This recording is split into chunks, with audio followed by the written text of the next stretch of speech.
सोचिए जरा, एक देश की पूरी अर्थव्यवस्था सिर्फ एक दोपहर में एक आदमी के दांव से तबाह हो जाए।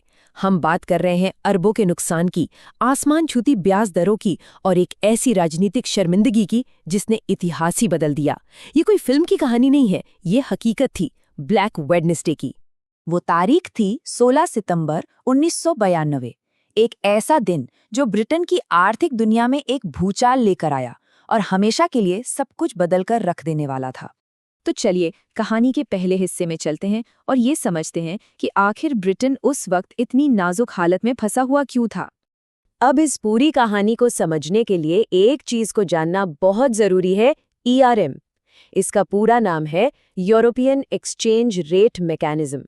ये समझिए एक सिस्टम था जिसे यूरोपियन करेंसी को एक दूसरे के मुकाबले स्थिर रखने के लिए बनाया गया था, ताकि भविष्य में एक सिंगल करेंसी यानी यूरो के लिए जमीन तैयार हो सके। इसको समझने का एक आसान तरीका है।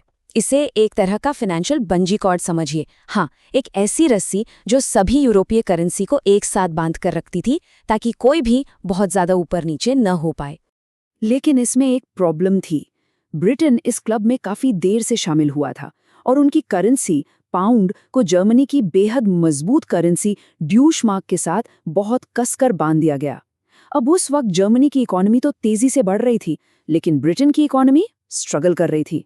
इसका मतलब साफ था, ब्रिटेन को पाउंड की कीमत बनाए रखने के लिए अपनी ब्याज दरें बहुत ऊंची रखनी पड़ रही थीं, और ये ऊंची दरें देश की अपनी इकोनॉमी को ही नुकसान पहुंचा रही थीं।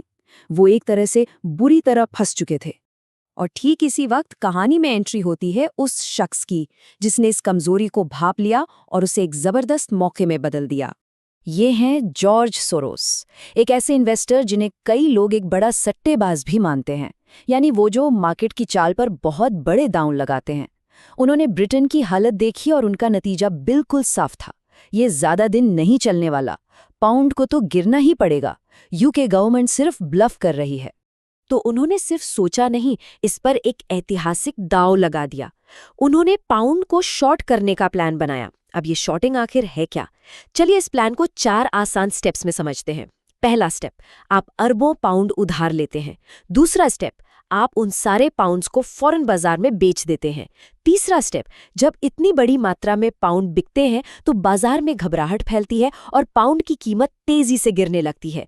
और चौथा, सबसे जरूरी स्टेप, जब कीमत पूरी तरह गिर जाए तो आप पाउंड को सस्ते दाम पर वापस खरीदते हैं, अपना उधार चुकाते हैं और बीच का जो भी पैसा बचा वो सारा का सारा मुनाफा आपका। और फिर आया वो दिन, बस 6 घंटे, जिसमें मार्केट में ऐसी अफरा तफरी मची जिसे कोई भूल नहीं पाया। 16 सितंबर 1992, ब्लैक वेडनेसडे। जॉर्ज सोरोस जैसे सट्टेबाजों का दबाव लगातार बढ़ता जा रहा था। बैंक ऑफ इंग्लैंड ने लड़ने की कोशिश की।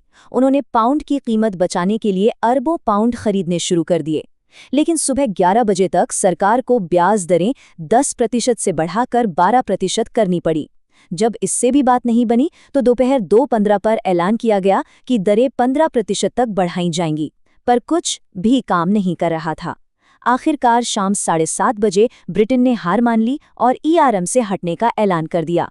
सरकार कितनी घबराई हुई थी, इसका अंदाजा बस इसी बात से लगाया जा सकता है कि एक ही दिन में ब्याज दरें 10% से 15% तक पहुंच गईं।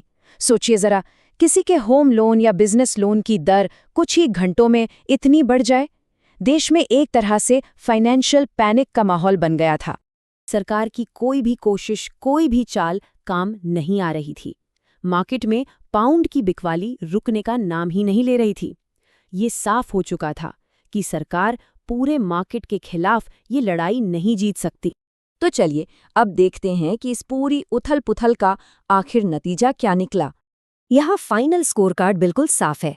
एक तरफ था बैंक ऑफ इंग्लैंड, जिसने पाउंड को बचाने में अरबों डॉलर गंवा दिए और जिसे भारी राजनीतिक शर्मिंदगी झेलनी पड़ी, और दूसरी तरफ जॉर्ज सोरोस, जिन्होंने रिपोर्ट्स के मुताबिक एक ही दिन में $1 अरब से ज्यादा का मुनाफा कमाया, और उन्हें एक नया नाम मिला, the man who broke the bank of England. उस शाम जब चांसलर नॉर्मन लमॉन्ट सामने आए तो वो थके हुए और हारे हुए लग रहे थे। उन्होंने ऐलान किया कि ब्रिटेन ERM से अपनी सदस्यता सस्पेंड कर रहा है। मतलब उन्होंने पाउंड को गिरने के लिए आज़ाद छोड़ दिया था। लेकिन यहाँ कहानी में एक बहुत ही अजीब, एक विडंबना भरा मोड़ आता है।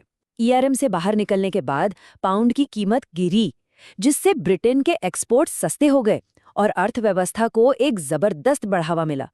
तो विडंबना देखिए, जिस दिन को ब्रिटेन की तबाही माना गया, उसी ने अनजाने में आने वाले सालों में देश की आर्थिक तरक्की की नींव रख दी। तो आखिर में सवाल यही उठता है, जॉर्ज सोरोस आखिर थे कौन? एक फाइनेंशियल जीनियस जिसने सिस्टम की एक बहुत बड़ी खामी को पकड़ लिया, या फिर एक बेहद बेरहम सट्टेबाज जिसने सिर्फ अपने फायदे के लिए बेवजह की अफरा तफरी मचाई? इसका जवाब शायद हमेशा बहस का मुद्दा बना रहेगा।